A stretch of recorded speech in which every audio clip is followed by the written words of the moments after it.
this panel is going to be with people that are not necessarily all involved super deep in the blockchain space. I'm very much looking forward to actually receiving a reality check here as well. We have Ingo, who is very much involved, but who has been very active in the publishing space, being the CTO of Germany's one of Germany's biggest publishers. We also have Rotem here, who is an internal, who's heading the internal entrepreneurial endeavors with IO. IO is better known for its flagship product, AppLovin, that has over 200 million active users. And we're going to talk about how IO has actually managed to build an alternative ad system and has probably had some experience with that as well. Also, we're going to have someone else in this call who just recently sold his ad tech company for $1 billion from what I'm hearing in the market. Hi, Aurel. Aurel has been with Adjust. Adjust is a company that has helped publishers and advertisers see the value of users, and from again what we can see in the market, Adjust has seen peaks of 90% of the mobile ad traffic. Welcome to this panel.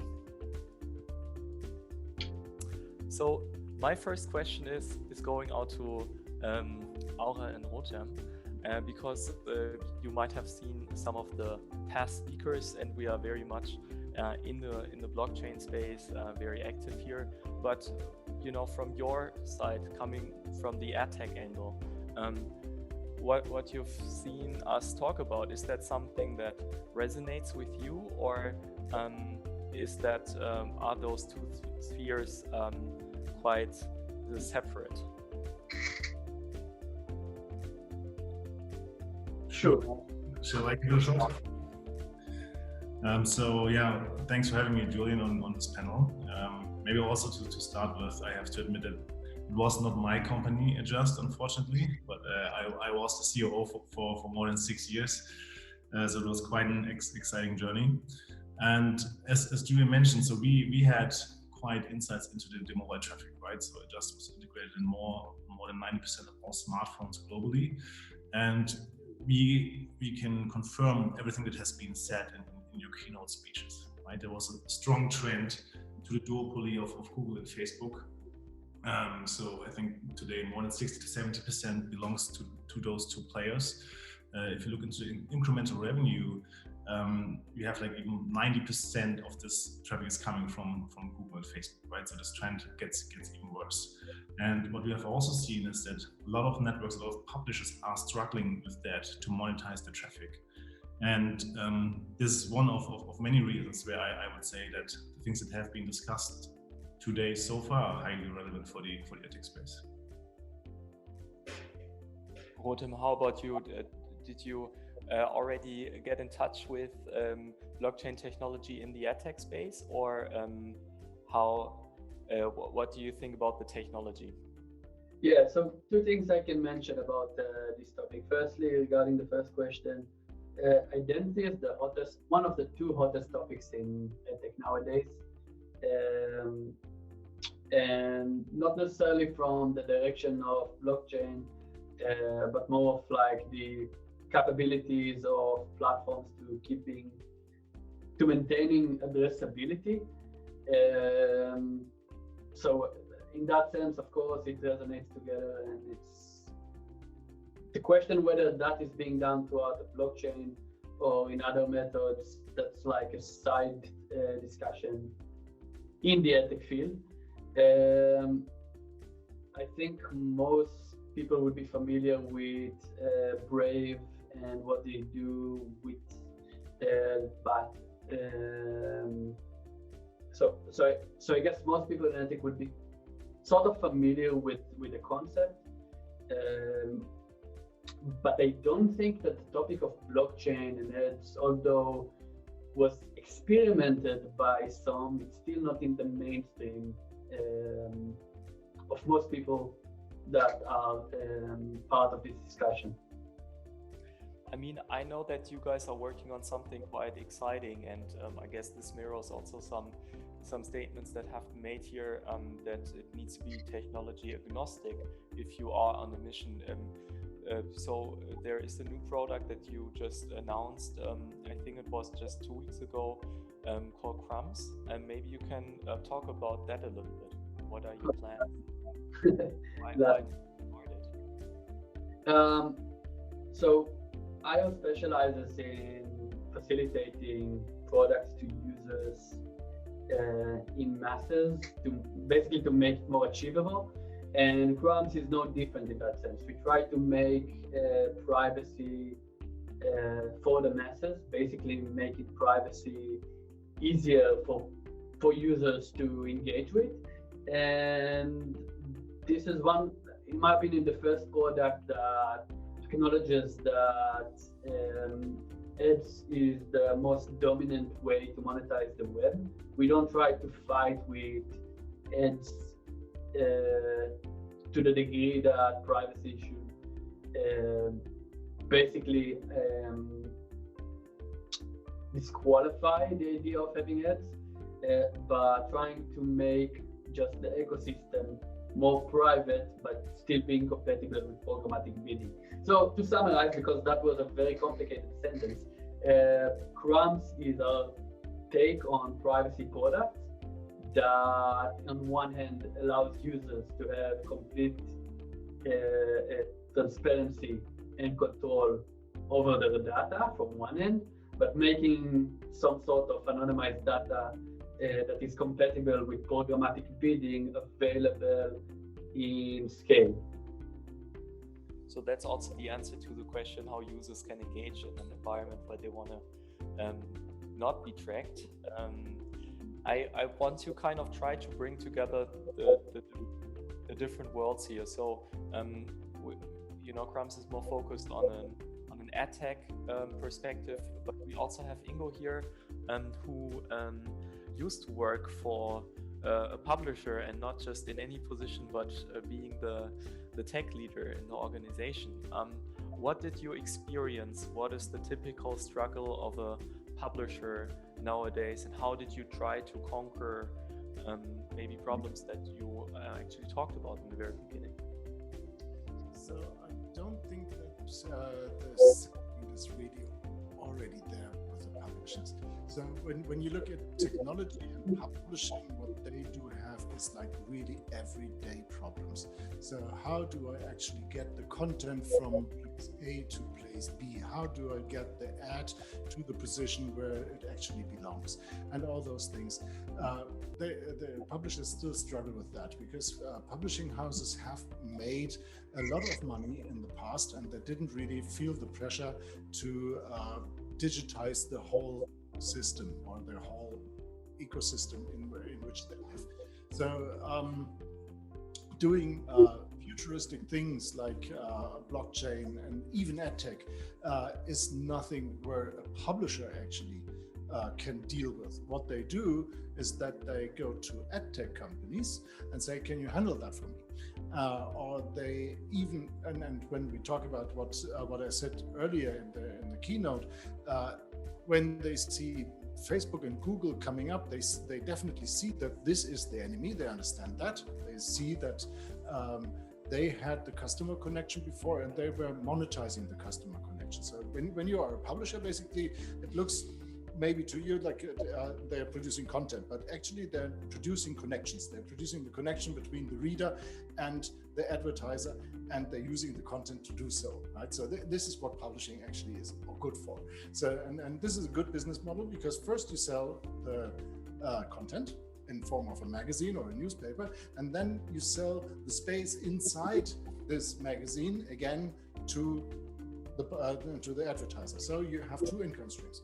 And then comes digital, and then people get really annoyed because they don't get the money for the magazine because it's just for free.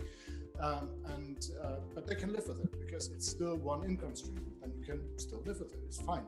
But then comes Facebook and Google and says, now I have the customer connection, and you just deliver the content, and maybe we pay you a little bit for the content. And this is where publishers really get afraid, I would say. So this is where the fun ends. And but they don't have, I didn't see really many concepts against that, because those Facebooks and Googles, they are so powerful. When then Google comes and says, hey, we have a new nice technology where you can put in your content, and then we will show it much faster. Then they say for 2 months, no, we're not working for Google. And then I say, okay, maybe it's faster, let's try it. And then comes Facebook and says, hey, you can produce content together with us. And then they say no. And 2 months later, they say, yeah, maybe we'll try it. So I think it's most of the publishers are actually in a trap there. Yeah. And they really struggled to get out of that. And they didn't really see, or most of them, so there's always exceptions, but most of them didn't see that technology may be a way out of the trap, because they're still trying to do it with the old mechanisms that they know. So Facebook is not nice to me, so what do? I go to the European Commission and try to get Facebook banned from lobbying Germany. This is not going to be successful, because actually what we do have here is a technological and not a legal problem. And this is like when you're the faucet in your bath is just dripping, and then you call a lawyer. You shouldn't call a lawyer. You should call a technician. And the publishers didn't really manage to call it technicians. So maybe talking to asking the plumber, the metaphorical plumber, because Aurel, you've been really in the trenches, taking a look at the traffic justice.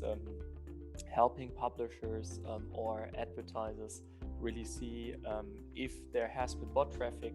What can you tell us? You've been doing that for 5 years in this as a C-level in the company. What have you seen? And maybe also as a follow-on question, because you're very, I know that you're very concerned about user privacy. I want to follow up on that as well.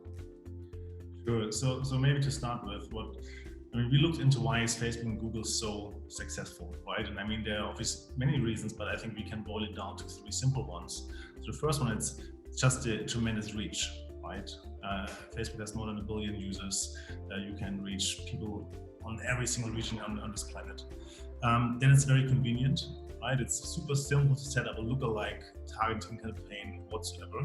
And last but not least, as you just said, it's also very safe, right? So bot traffic on Facebook is rather low compared to other networks. And what we always try to adjust is with our solutions to empower platforms and to empower publishers to make the same offering, right? To have fraud filters that it is as safe as it is on Facebook. And you just mentioned bot traffic. We saw a tremendous amount of bots, right? I think we prevented more than 150 million euros in bot traffic in a single year for our customers only. And maybe to your second question on data privacy, which really worries me a bit, is, I mean, right now you either have to decide to use Facebook and give up more or less all your data privacy rights, or to not use Facebook, right? And what we as the SINE Foundation try to show is that there are ways where you can combine data sovereignty while still having data usage. And I don't want to mention all the tools. I think we have been discussed them in the previous talks, like zero knowledge proof, some more encryption, and so on and so forth. So there's a third way between not using a service at all and kind of giving up all the privacy rights. But when I just a follow-on question real quick on that. So when I understand you right, then I mean, you're trying to push back against or give the same tools in the hands of the kind of remaining market that doesn't have this data silo available. But if I'm looking at the if I'm looking at the Google rates, then we're suddenly seeing actually Google and Facebook gaining more market share by the year. What's going on there? Why what tools are we missing? Well, I mean, it's still a tough fight, right? And I think we slowed down the trend, but I think it's quite hard to turn around the trend. And yeah, I think a couple of tools have been mentioned already in the previous panels, right? So we need to enable those other platforms to have similar offering than the two big platforms, and to give kind of like the power again to the users, right? That they can decide what happens with my data, because if I know that my data is treated securely and in a private way, I also don't have a reason to lie to the network, right? So we can even create a higher quality traffic, higher quality data than Facebook and Google can right now, because it's also kind of like not mandatory way of giving away my data. I'm deciding to give away my data, right? So I'm maybe even willing to share more of my data, which then again is advantages to the other publishers. So data privacy could actually lead to more sharing. That's interesting. Rotem, you've been in the kind of like trying to create an alternative, or not only trying to create, but you have created an alternative ad ecosystem with IO, and you guys have been actually very successful. You probably have faced quite a lot of of pushback there as well, and I'm curious to hear some war stories that you might be willing and able to share with us. Oh yeah, totally. I mean, I think our story is kind of depends on what narrative you choose to tell it from. But the point is that what we try to do is to take the edtech ecosystem and make it closer to the sentiment of the user. So kind of like changing the balance in a way that reflects in a better way what the user wants and what the user is willing to give. And obviously when you try to change the status quo, then those who get affected from it will not always be happy about it from all sides. But on the other hand, I think we also changed the user experience in a very positive way and for good. And I mean, if you compare how online ads look nowadays in comparison to how they look, let's say 6-7 years ago, then you cannot ignore the improvement that our initiative has created. But I mean, playing the devil's advocate here, do people really care about their privacy, or do they rather, if you make them the offering and they don't have the usability, do they opt for the later? Well, unfortunately, users, from what we've seen so far, care more about the visual aspect of the display they see than whatever happens under the hood. But there is, of course, a transition with more incidents, with public notice, whether it's Cambridge Analytica and whether it's others, and leakage of information, then of course, and also legislation. Legislation definitely made a shift in the importance that users give to privacy. So it's still not at the same level that we see in ad blocking, of course, but you definitely see more sentiment towards I want to protect my privacy. In a recent research, for example, that was made in the US, 79% of respondents claim that they are concerned about their privacy, but then the question is, what do they do with this concern, of course? So there's always a balance between how comfortable it is to use the web with privacy and with lack of privacy, and then at the end of the day, and I think it also kind of relates to what Aurel has said, you have to find the balance that on one hand still preserve the web pleasant to use, but on the other hand protects what you really care about. Yeah, maybe to quickly add on that, I think we also need to be a bit patient, right? I don't like to say that the internet is still a new thing, kind of, and the web3 is even newer, But I think the users also need to get used to it, what data means, right? So what is data worth? What does it mean if I share it? What do I say about myself, about other people? So I think we really need to, it's a long process, right? We need to educate, we need to empower, and then I think we all also get a shift in behavior of the users at the end of the day. So you would say the time just hasn't been right yet. I mean, we do see changing behaviors, right? And also just a general, maybe even a generational thing of people that have digital literacy and know what's happening to their data.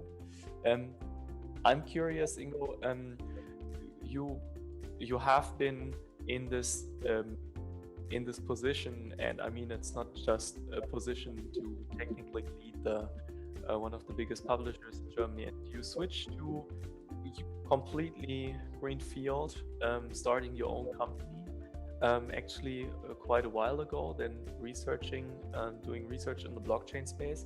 Did you see anything in the publishing world that made you realize it's all about digital identities? Actually, it was a little bit the other way around. So what happened is, as the CTO of a company, it's part of your duty to find new things and to evaluate them if they could be important or not. And if they're important, then bring them to the group board and say, we have to do something there.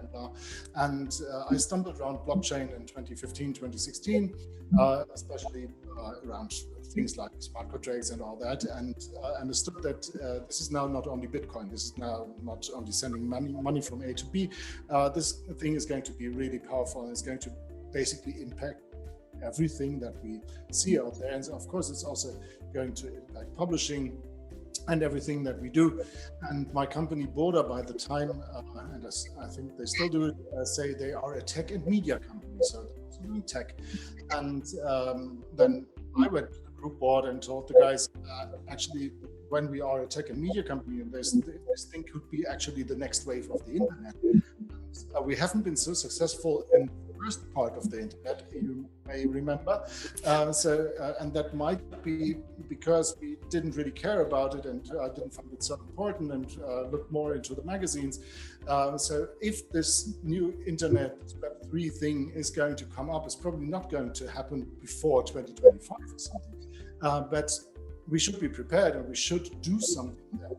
And actually, I thought, maybe they say, take a couple of €100,000 and make a new apartment and care about it.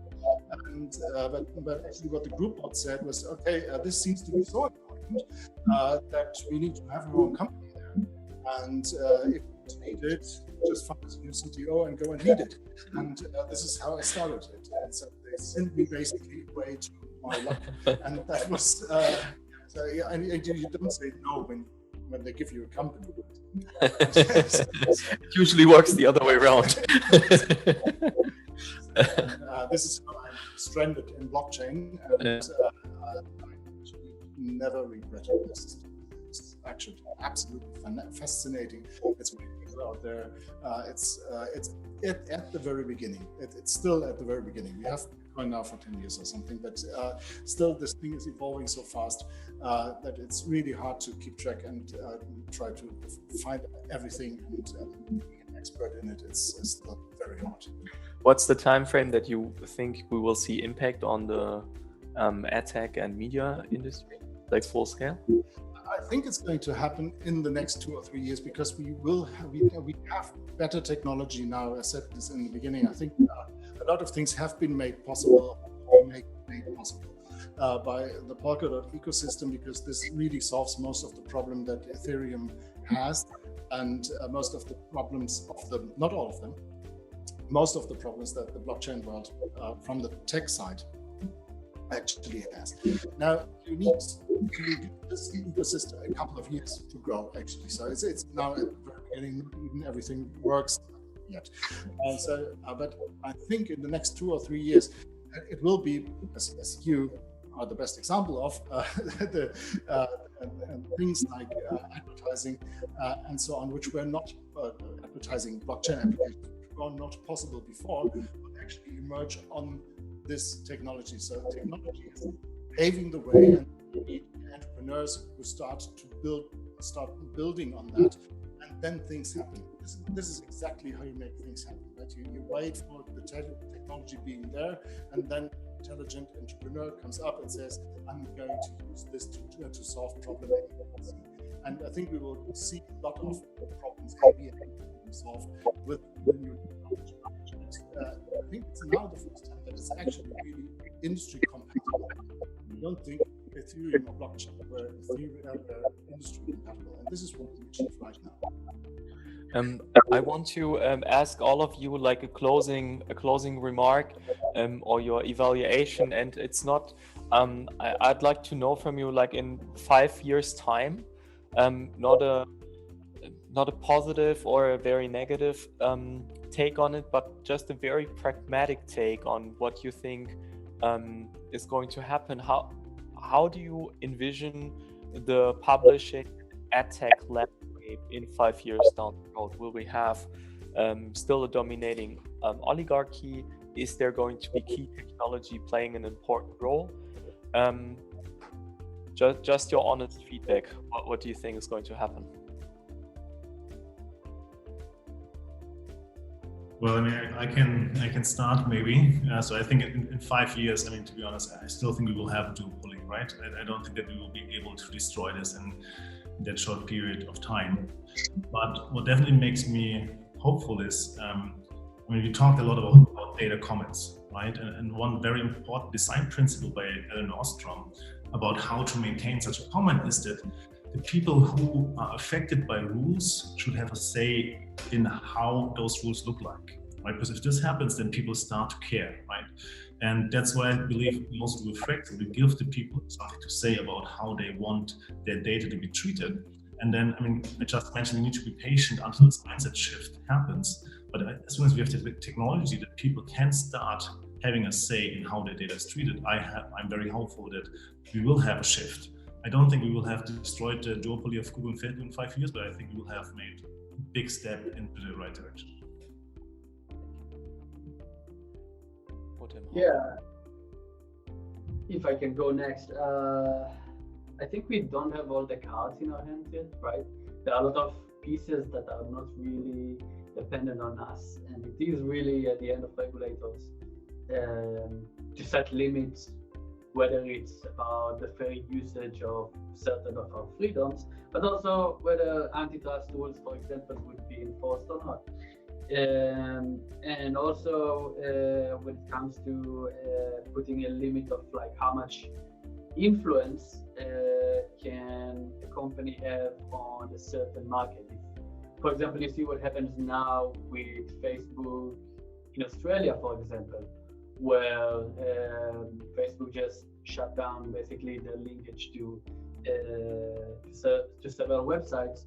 I mean, at some point, I mean, the society, we have to make a decision.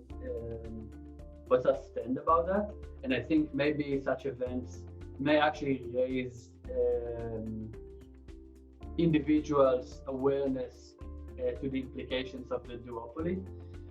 And I think our commitment or our duty as tech companies is to be responsible and try to empower users with tools that helps them to take responsibility. But at the end of the day, there are so many factors involved, and also a change in mindset among so many individuals that it's very hard to say to what direction it would go. But I would like to echo what Aurel has said regarding the hope that it's going into a better direction as a result of those things. I'm a bit more positive, I would say. So I wouldn't say that Google and Facebook don't exist in 5 years, but I'm pretty sure that they will lose a lot of significance in the ad market. They will still exist. Google is now called Alphabet, and they did this for a purpose because they know that this business model which they have with the ads is ending, and they will concentrate much more on health and stuff like that.